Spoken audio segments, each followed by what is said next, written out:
Hello students, कैसे हैं आप सब। तो लेकर आ गए हैं आज यूकेपीएससी एएसओ और UK triple SSC assistant accountant के लिए new topic that is measures of dispersion, अपकिरण के माप। और आज ये पूरा का पूरा टॉपिक क्लियर करेंगे जितना भी हो सकेगा।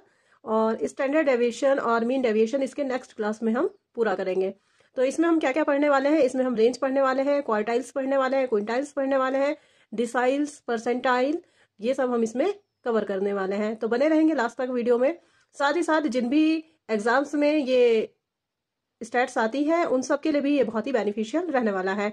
तो एक ही वीडियो में सब कुछ देखेंगे, मेरिट्स देखेंगे, डीमेरिट्स देखेंगे और बहुत अच्छे से पढ़ लेंगे। उम्मीद कर रही हूँ कि जो मेरी सीरीज इस चैनल पर चल रही है वो भी आप कंटिन्यू देख रहे होंगे, उनसे नोट्स बना रहे होंगे और बेनिफिट उठा रहे होंगे। तो अगर अभी भी आपने पढ़ाई स्टार्ट नहीं करी है तो आप पढ़ाई स्टार्ट कर सकते हैं। सेपरेट प्लेलिस्ट बना दी गई है यूकेपीएससी एएसओ के लिए और UK triple SSC assistant accountant के लिए। तो वो भी आपके लिए बहुत ही बेनिफिशियल होने वाली है।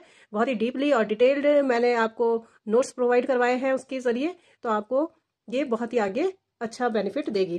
तो चलिए स्टार्ट करते हैं। मेजर्स ऑफ डिस्पर्सन क्या होता है? What is average distance among various individual values of a series. किसी सीरीज के जो इंडिविजुअल वैल्यूज हैं उनके बीच में क्या डिस्टेंस है, इसी को दर्शाता है क्या? डिस्पर्सन। जो वैल्यूज होती हैं आपकी, बहुत सारी वैल्यूज है, सपोज ये वैल्यूज है, इनके बीच में क्या डिस्टेंस है, इनको ही दर्शाता है कौन? डिस्पर्सन। कैसे? इन्होंने एक बात और बोली, एवरेजेस इंडिविजुअल वैल्यूज, उसकी जो डिस्टेंस है उसे दिखाता है क्या? Measures of dispersion. तो ध्यान रखेंगे, अगर ये डिस्टेंस कम है तो माना जाता है कि बिखराव की मात्रा क्या है? कम है, और इसलिए वेरिएबिलिटी जो होगी वो लेस होगी। याद रखना, डिस्टेंस कम है, अगर वैल्यूज के बीच में डिस्टेंस कम है तो वो बिखराव की मात्रा उससे कम हो जाती है और वेरिएबिलिटी क्या हो जाती है? कम हो जाती है। लेकिन अगर डिस्टेंस अधिक होती है तो बिखराव की मात्रा अधिक हो जाती है और वेरिएबिलिटी क्या हो जाती है? हाई हो जाती है। तो ये हमेशा याद रखना, कम होने पर क्या होता है और अधिक होने पर क्या होता है, एग्जाम में पूछ लिया जाता है। इसके और भी बहुत सारे नेम है डिस्पर्सन के। क्या क्या है? Spread, scatter, variation. ठीक है, तो ये भी सब क्या है? इसके नाम है। हिंदी में प्रसार, बिखराव और विचरण। आ जाते हैं ए.एल. बोले ने इसके बारे में क्या डेफिनेशन दी। इन्होंने कहा, dispersion is the measure of the variation of its items. साथ ही साथ कॉर्नर ने इसके बारे में क्या बोला? Dispersion is the measure of the extent to which the individual items vary. तो ये आप डेफिनेशंस याद कर लेंगे। जो छोटी छोटी डेफिनेशंस होती हैं कई बार स्टेटमेंट के रूप में पूछ ली जाती हैं कि इन्होंने किसने ये स्टेटमेंट दिया है, तो आपको पता होना चाहिए। ये याद करने वाली चीजें होती हैं और आपको याद करना पड़ेगा। इसका फर्स्ट मीनिंग क्या है? मेथड्स ऑफ लिमिट्स के उसमें है। और दूसरा जो मीनिंग है इसका, सेकंड मीनिंग इसका एवरेज और डेविएशंस के मीनिंग में है। कैसे है? फर्स्ट मीनिंग का क्या मतलब है? हाईएस्ट वैल्यू और लोएस्ट वैल्यू के बीच में जो डिफरेंस होता है वो है मेथड्स ऑफ लिमिट्स। और average of the deviation from an average of series, ये होता है आपका एवरेज ऑफ डेविएशन। तो ये मैंने अभी आपको ऊपर बता ही दिया है। इसे किस तरह से मेजर कर सकते हैं? इसको दो तरीके से मेजर कर सकते हैं, एब्सोल्यूट मेजर और रिलेटिव मेजर्स। अगर सेम यूनिट है तो उसको बोलते हैं एब्सोल्यूट मेजर। कहने का मतलब है कि जितने भी लोग हैं उनकी इनकम को हम किस में मेजर करते हैं? रुपीज में ही करते हैं। तो इस तरह के जो मेजर होते हैं वो क्या होता है? एब्सोल्यूट। अगर किसी की हाइट देखनी है किसी की भी, तो हम क्या कर रहे हैं? सेंटीमीटर में कर रहे हैं। ऐसा नहीं कर रहे हैं कि किसी की सेंटीमीटर में, किसी की इंचेस में। तो जब हम सेम यूनिट यूज करते हैं तो that is called absolute major. लेकिन जब डिफरेंट यूनिट्स हो तो उसे हम बोलते हैं रिलेटिव मेजर्स। तो याद रखेंगे बच्चों, एब्सोल्यूट मेजर और रिलेटिव मेजर। आ जाते हैं इसके ऑब्जेक्ट्स और इंपॉर्टेंस में। क्या इसकी ऑब्जेक्ट्स होते हैं और क्या इसकी इंपॉर्टेंस होती है? कह रहे हैं to get information about the composition of the series. Series का जो कंपोजिशन होता है, अगर उसके बारे में इंफॉर्मेशन लेनी है तो क्या होता है? आपको क्या चाहिए? Measures of dispersion. टू जज द रियलेबिलिटी ऑफ एन एवरेज। किसी भी एवरेज की अगर वास्तविकता आपको देखनी है, उसका रिलायबल देखना है कि वो कितना रिलायबल है, सही है कि नहीं है, तो उसके लिए भी आप डिस्पर्सन का यूज कर सकते हैं। Helpful in controlling variability. अगर आपको बिखराव को, प्रसार को कम करना है, उसमें भी ये सहायता करता है। To compare two or more series with regard to their variability. Variability के आधार पर दो या दो से ज्यादा सीरीज को भी क्या करा जा सकता है? कंपैरिजन किया जा सकता है। To facilitate the use of other statistical measures. इससे क्या होता है? ये अदर जो स्टैटिस्टिकल मेजर होते हैं उन्हें भी क्या करता है? उनके यूज को भी फैसिलिटेट करता है। बात करते हैं मेथड्स ऑफ लिमिट्स की। क्या क्या मेथड्स होते हैं लिमिट्स के? फर्स्ट मीनिंग मैंने इसका यही बताया आपको, methods of limits. Second meaning मैंने आपको क्या बताया है? सेकंड मीनिंग मैंने आपको बताया है इसका एवरेज ऑफ डेविएशंस। तो एवरेज ऑफ डेविएशंस हम बाद में पढ़ेंगे, पहले हम मेथड्स ऑफ लिमिट्स पढ़ते हैं। तो इसमें कुछ चीजें हैं आपकी, रेंज हो गया, क्वार्टाइल रेंज हो गया जिसको हम डेविएशन भी बोलते हैं, क्वार्टाइल डेविएशन, क्विंटाइल रेंज हो गया, डिसाइल रेंज हो गया, परसेंटाइल हो गया और इंटर क्वार्टाइल रेंज हो गया। तो एक एक करके इनको समझेंगे, देखेंगे इनका क्या कंसेप्ट है, और जो जरूरी होंगे उन्हें मैं डिटेल में करवा रही हूँ, और जो जरूरी इतने नहीं है, जो केवल क्वार्टाइल से समझ में आ जाएंगे, उनके मैं फॉर्मूलाज बता दूंगी और वो आप फिर दोबारा अपने आप से भी कैलकुलेट करके निकाल सकते हैं। तो बात करते हैं रेंज की सबसे पहले। तो रेंज सबसे इजीएस्ट इसमें मेथड होता है। क्या होता है इसमें, जो सबसे बड़ी वैल्यू होती है किसी सीरीज की और जो सबसे छोटी वैल्यू होती है सीरीज की, उसके डिफरेंस को बोलते हैं रेंज। लेकिन इससे क्वेश्चन बनता है, इससे पिछली बार जो यूकेपीएससी असिस्टेंट अकाउंटेंट ने क्वेश्चन पूछा था वो इस तरह से पूछा था कि कौन सा वो एवरेज है जिसका एक्सट्रीम वैल्यूज का जिस पर सबसे ज्यादा इफेक्ट पड़ता है। तो ऑप्शन दिए थे क्वार्टाइल, डेविएशन, रेंज और एटसेट्रा। तो उसका आंसर होना चाहिए रेंज। लेकिन बच्चों ने वहां भी बहुत गड़बड़ करी है। क्यों? इस पे सबसे ज्यादा फर्क क्यों पड़ता है भाई? जो इसकी वैल्यू है वो आपकी हाईएस्ट वैल्यू और लोएस्ट वैल्यू से ही निकलती है, तो इसलिए इसका हाई वैल्यू और लोएस्ट वैल्यू का इस पे बहुत ज्यादा इफेक्ट पड़ता है।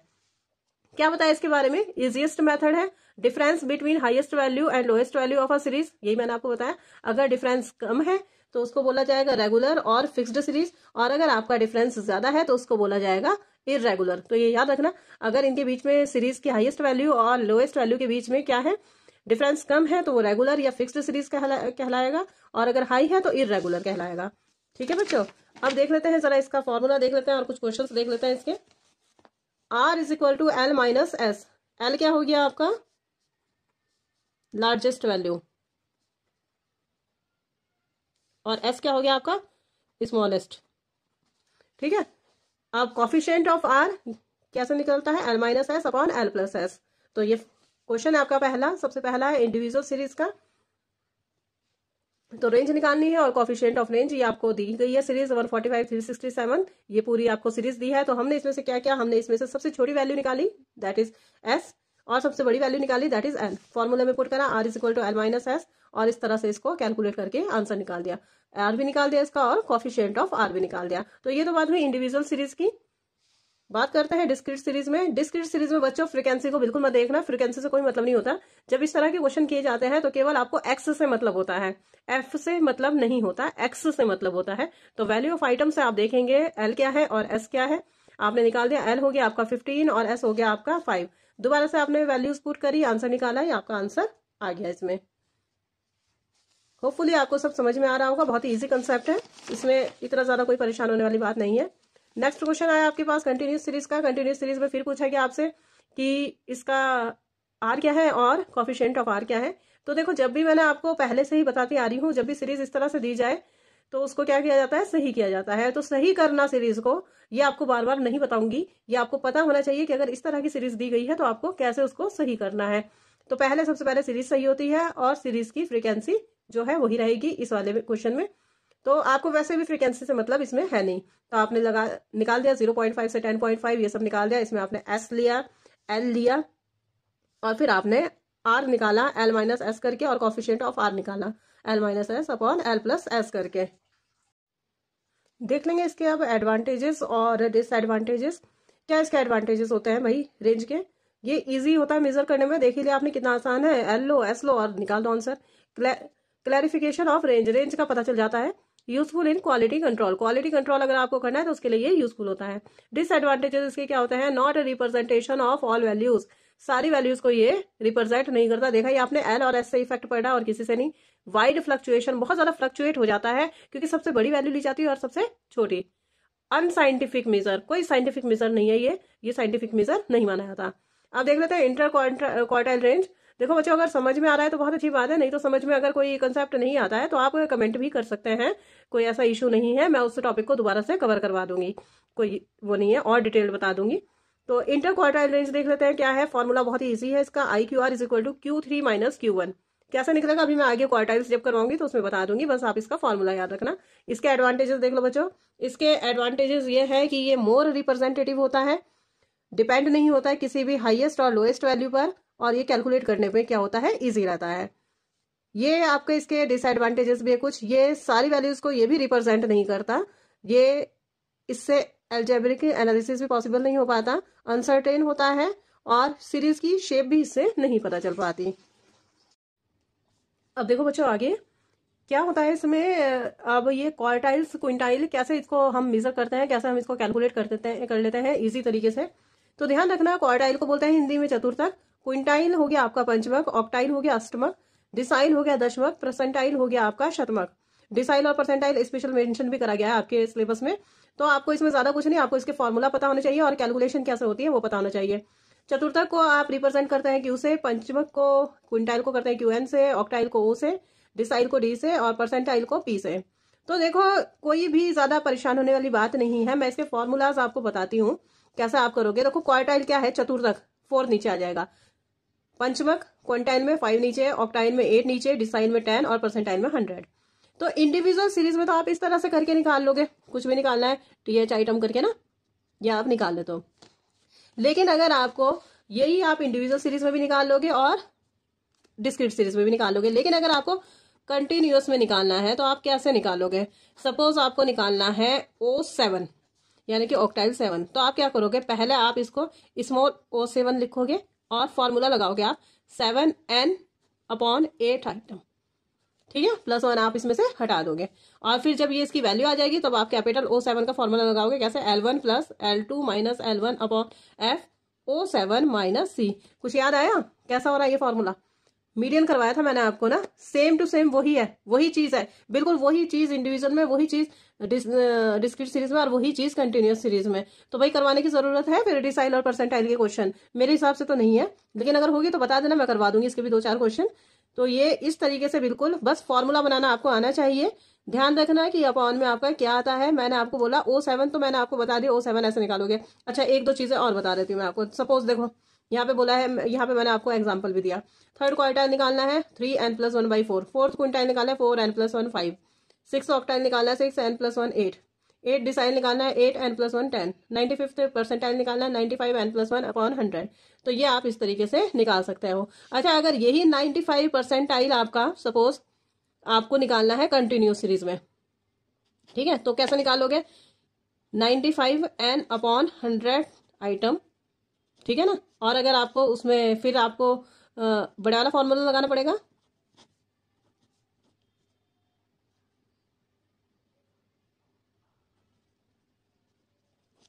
ठीक है, तो ये ऐसा फॉर्मूला आपका लग जाएगा।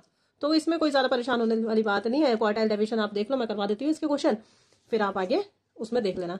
तो क्वार्टाइल डेविएशन क्या है भाई बच्चों, क्वार्टाइल डेविएशन इसको बोलते हैं चतुर्थक विचलन, वही ऊपर मैंने जो बताया आपको, half of difference of third quartile and first quartile. Third quartile और फर्स्ट क्वार्टाइल का जो डिफरेंस होता है उसको अगर हाफ कर दो तो आपका बन जाता है क्वार्टाइल डेविएशन। ये बन गया आपका Q3 - Q1/2। आ जाओ आगे, कॉफिशिएंट ऑफ क्वार्टाइल निकालना है तो फॉर्मूला हो गया Q3 - Q1/Q3 + Q1। अब इसके एडवांटेजेस पे आ जाओ भाई। एडवांटेजेस क्या होता है इसके, इजी टू कैलकुलेट होता है, less effect of extreme values, extreme values का इस पे बहुत कम इफेक्ट पड़ता है, dispersion of middle part, middle part का क्या हो जाता है अपकिरण पता चल जाता है। डिमेरिट्स क्या होते हैं इसकी, इनकम्प्लीट इन्फॉर्मेशन है, नॉट इनकम्प्लीट तो हो ही गई ना क्योंकि Q3 और Q1 की वैल्यू है बस, बाकी तो पूछ नहीं रहे इसमें। Not dependent on all values, all values पर डिपेंड नहीं है। Sensitive for sampling variation, sampling variation में ये क्या होता है सेंसिटिव होता है। लिमिटेड यूज होता है इसका, इसका एल्जेब्रिक एनालिसिस नहीं किया जा सकता। क्वेश्चन देख लेंगे बच्चों एक, ये क्वेश्चन आपको दिया गया है, QD निकालना है, C of QD और D9 मैं निकाल के दिखाऊंगी इसमें आपको। मंथ दिए हैं ये आपको और ये आपको दी है इनकम। तो जैसे कि मीडियन में होता था वैसे ही इसमें होगा कि इसको पहले किसमें असेंडिंग या डिसेंडिंग, जिसमें भी आपको लगाना है उसमें आप लगाएंगे, ठीक है। इसमें पहले से ही असेंडिंग में, इसलिए दिक्कत नहीं है कुछ भी। तो Qn निकाल दिया आपने, Q1 निकाल दिया कैसे करके, क्योंकि फॉर्मूला क्या होता है QD का, Q3 - Q1/2। तो इसलिए हमने क्या निकालेंगे, पहले Q1 निकालेंगे फिर Q3 निकालेंगे। निकाल दिया भाई बच्चों, ये फॉर्मूला है n+1/4 आइटम, n हो गया आपका 12, जितने ये आइटम्स होते हैं आपको पता है वो लिखते हैं, 12 + 1/4 आइटम, ये आ गया आपका 3.25। देखो अगर आपका 3.5 आता तो फॉर्मूला हो जाता आगे third item plus fourth item divided by 2, लेकिन ये ऐसा ना आके कैसा आया है, ये आया है 3.25। तो इसके लिए थोड़ा बड़ा फॉर्मूला लगाना पड़ता है, कैसे, third item plus 0.25, fourth item minus third item. अगर 3.75 होता या सपोज 7.75 होता तो फॉर्मूला लग जाता 7th item plus 0.75, 8 item minus 7 item, समझ गए। तो ये थर्ड आइटम का फॉर्मूला लगा दिया हमने, 3.25 आइटम का third item plus 0.25 fourth item minus third item.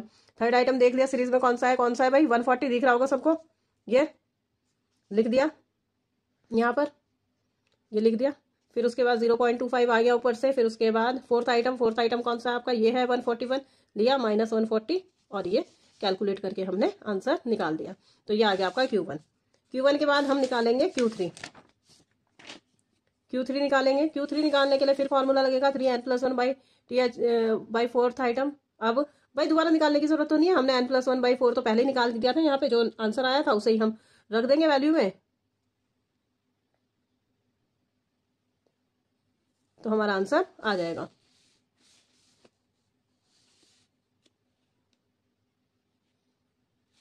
अब आगे QD में फॉर्मूला पुट करा, लिख दिया, कोफिशिएंट ऑफ QD लिख दिया। अब D9 का फॉर्मूला कैसे लगेगा, 9n+1, इसे देखना भाई, ये मुझे थोड़ा गड़बड़ लग रहा है कि मैंने कुछ आंसर गलत लिखा हुआ, n+1/4, एक मिनट रुक जाओ, ये यहाँ पे आएगा 3.25 आइटम। फिर इसे ये देखेंगे, इसको कैलकुलेट करके फिर उसके बाद फॉर्मूला लगेगा आगे, ठीक है। ये आपका QD का फॉर्मूला लग गया, और ये कोफिशिएंट ऑफ QD का फॉर्मूला लग गया। अब आ जाओ D9 पर। D9 पे फॉर्मूला लगा 9n+1 बाई 10th आइटम, ये हो गया आपका, सारी वैल्यूज पुट कर दी, आंसर आ गया आपका। तो D9 आपका इस तरह निकल जाएगा। ये Q3 कैलकुलेट करके निकाल लेना, इतना ही आएगा जितना मैंने निकाला है ना, जो आंसर आया है, आंसर सही है इसका, बस ये यहाँ पे गड़बड़ हो रखी है। अब आ जाओ इसकी डिस्क्रीट सीरीज पर। डिस्क्रीट सीरीज में सबको पता है मीडियन वाले में क्या होता था भाई बच्चों, CF निकालना होता था, CF निकाल दिया हमने, ये हो गया आपका सारा, ये आ गया आपका X, ये आ गया F से निकल गया आपका CF। निकालना मैंने सब बताया हुआ है, इसलिए मैं कैलकुलेशन अच्छे से नहीं बता रही हूँ, ठीक है। Q1 आ गया आपका formula, size of n+1 by fourth item, ये रख दिया आपने। ये आ गया 88/4th आइटम, 22 आइटम, किस में आएगा भाई, 20 में तो पड़ेगा नहीं, 38 में पड़ेगा। तो ये आपका आंसर क्या हो जाएगा, 9, बताया था ना, उसके सामने वाला होता है आंसर। तो ये Q1 हो गया आपका 9। इसी तरह आपका Q3 निकाला, size of 3n+1 by fourth item 3, ये आपका कैलकुलेशन करके वही आया होगा, आपका आ गया 66 आइटम, किस में पड़ेगा, 27 में पड़ेगा, ठीक है ना, 27 आ गया। फॉर्मूला लगाया QD = Q3 माइनस Q1 करके, और जिस तरह से ये फॉर्मूला लगता है फॉर्मूला लगाया और आंसर निकाला। अब आ जाओ मेन कंटिन्यूस सीरीज पर। ये रही आपकी कंटिन्यूस सीरीज भाई बच्चों, वैसे ही CF निकलेगा जैसे निकलता आ रहा है, निकाल दिया CF आपने। Q1 निकाला। अब इसमें क्या होता है, डबल फॉर्मूला लगता है, जैसे मीडियन में लगता था ना पहले, स्मॉल m का फिर कैपिटल M का, सेम यही चक्कर है, डिसाइल में भी, ऑक्टाइल में भी, परसेंटाइल में भी सेम यही प्रोसीजर है, कोई टेंशन लेने वाली बात नहीं है। बस किसी में नीचे 4 आ रहा है, किसी में 2 आ रहा है, किसी में 5 आ रहा है, किसी में 8, किसी में 10, किसी में 100, बस इतना डिफरेंस है, इसके अलावा कोई डिफरेंस नहीं है। Q1 हो गया आपका n/4th आइटम, ये फॉर्मूला लगा दिया आपने, 109/4th आइटम। तो ये आपकी क्लास बन गई 112 से 116। देखो ये आंसर आया है आपका 27.25। यहाँ देख लेंगे CF में कहाँ है, 6 में तो है नहीं, 16 में भी नहीं है, 34 में है। तो ये आ गई आपकी क्लास। फॉर्मूला लगा दिया, Q1 = L1 + L2 - L1/F Q1 - C, calculation करके ये आ गया आपका। इसी तरह से Q3 का लगाया जब फॉर्मूला, तो ये आ गया आपका, क्लास आ गई 124 से 128। देख लेते हैं भाई, ये वाली क्लास आ गई आपकी, है ना। अब इसके बाद क्या है, इसके बाद आपका Q3 का फॉर्मूला लग गया यहाँ पर, ये लग गया पूरा उसकी क्लास देखकर, और ये आ गया आपका QD का फॉर्मूला, ठीक है।